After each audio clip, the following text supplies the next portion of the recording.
Alrighty. Welcome to what's this number six, I think. We've done six of these. Wow, already. Yep. We Number have a guest six. tomorrow. Yeah, tomorrow we have another guest. Another name's Katie. She'll be coming on. Um, for today, I think we're just gonna go Love through guests. So if you want to be a guest, what'd you say? I said we love guests. So if you want to be a guest, Yeah, if you want to be a guest, there's a rigorous application process and many many different levels and funnels you have to go through to make sure that you're um, the right fit. yeah. So he means message me and I'll get you on. That's our rigorous process. Okay, so Mom, what do you have to share with us today? You got a little story or something that you had prepared? But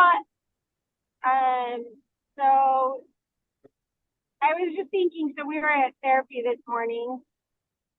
We are at communication therapy this morning. Um, and then we had a doctor's visit, and then we had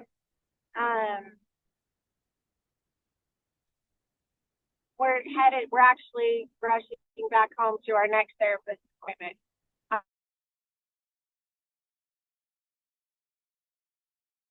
Speech. Well, it's our assistive communication device. Hopefully, we'll get someone on here who knows about it and can talk to me more about it because I want to hear all the stories. We're just barely getting started into this. So, um, so we had that appointment this morning, and I was kind of thinking back. So many of you may have seen my frantic post yesterday after Millie swallowed her button again. And so there's been a lot of communication back and forth between me and the specialist, and then her doctor today was trying to help us find some solutions. It had been floated to get a GJ tube, but if she pulls that out, then we're in a lot of trouble. So everyone's a little concerned about adding that. Anyway, so the last time that Millie, not yesterday, but the time before that Millie pulled her button out, we were headed to our therapist appointment. And we were headed to this one, our communication device, the therapist, actually. And I was shaking like crazy, but we got to the appointment and I had mentioned it to her therapist, and she was so like unfeeling. And I was kind of taken aback by it. But, you know, I it started me thinking like all the interaction makes like a good interaction with a therapist and what makes a bad interaction. And I'm guilty too of being, too tired when I get there but I think that like there are some really good therapists out there. And then there's some who are just like bedside manners, not really their thing. And so today we went to see the same therapist as like the day after this thing happens to Millie again. And I was, like telling myself, I'm a big mouth. I just always say everything to everybody. And so I was like, I'm not going to talk to her about it. Of course, that I had to mention it because we actually had to leave the appointment early. I thought we were going to make it in time, but we had to leave it early. And she kind of did the same thing, like, oh, yeah, that's too bad. Hopefully she doesn't do that again, which, I mean, it's a nice thing to say. But it got me thinking, like, afterwards, we went to her pediatrician, which we only see her once a year now. I mean, we do lots of communication with the pediatrician because she's the one who puts in all the orders. But um, her nurse, we saw her last year, right? Like, so we haven't seen her in a while. We used to see her more often, obviously, when Millie was really sick. And when she was younger, we saw her all the time. But the nurse like came out into the waiting room and was like, Millie, I haven't seen you forever. Look at you, big girl, and you're walking. When Millie was in her walker, and she was so impressed. And the nurse was just super, super engaging. and just really sweet, and it really made my day. And so I was kind of thinking about like, okay, all the interactions are different that we have with different people, and you don't expect everyone to be the same either. But it got me thinking today, like, okay, on my side, how am I on like in my interactions? Am I looking like I've been, drug in by the sea, which probably is more normal. I probably look like I'm barely making it, you know? And so, anyway, just kind of thinking of that. And we've moved recently. And so I'm really, really missing our physical therapist, like that Millie had for the last like 2.5 years. And I just missed her so much. And our new one is fine, but I've noticed little things like she's pregnant, so I totally get it. But I've noticed like, Millie doesn't eat by mouth, and I try to brush her teeth as often as I can, but there's a smell to her. And I've noticed like her kind of,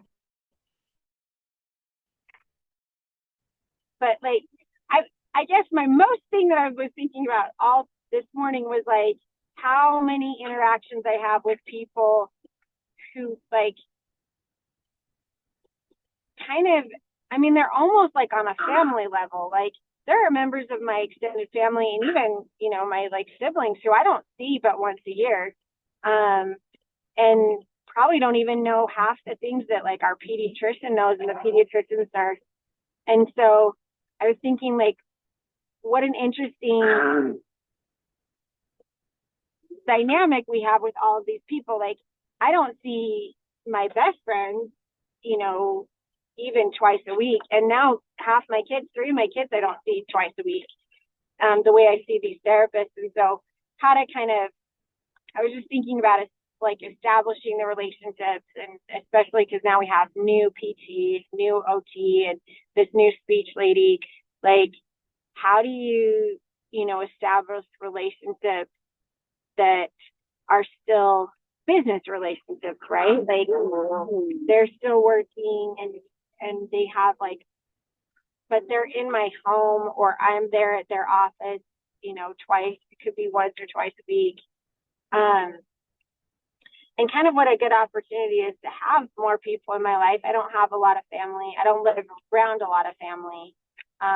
In fact, I don't really live around any extended family. And now, three of my children have grown up and moved out. And so, just kind of thinking about that, thinking about the interactions and like how to make the relationships, I don't know, like it's a weird dynamic to have it be like we moved and our PT just all of a sudden isn't in our life, right? We used to see her twice a week for 2.5 years, you know? And so I still text her every now and then. She texts me too, but it's kind of hard to have like those kind of disruptions. And even just for me, our feeding therapist was saying that she feels like her moms are sometimes like, her buddies. And then if they move on or they don't need feeding therapy or something else happens, like it's kind of a weird situation that we find ourselves in, like trying to figure out how to, have relationships and then that they just leave, that they're just over. So I don't know. I don't know if any of that makes sense, but that was what I was thinking about today was like how many good women we've had. And then Millie's birthday was in October and we got a message from her NICU nurse. Her NICU nurse always sends a birthday present or a card. And this girl was like, I mean, 4 years ago, this girl was pretty young and she's just had her second baby. I don't think she wasn't even married when she was Millie's NICU nurse. And so it's kind of neat that like that relationship has stayed. But kind of a weird thing to have people that you see, super often and that have like really like they have a lot of knowledge about your baby and what's going on, but they're not family, but it feels like they are. I don't know. That was kind of like trying to navigate those dynamics was something I was thinking of. That's super cool about the nurse that still sends cards and stuff. How would you say like Isn't that amazing? yeah, it is pretty crazy how she can keep I don't know how did she do it for all her babies? I no, Millie was really, in fact, when I first got there, somebody told me that they had thought that she was a single girl. I think she was, I mean, just out of nursing school. So she could have been 19 years old.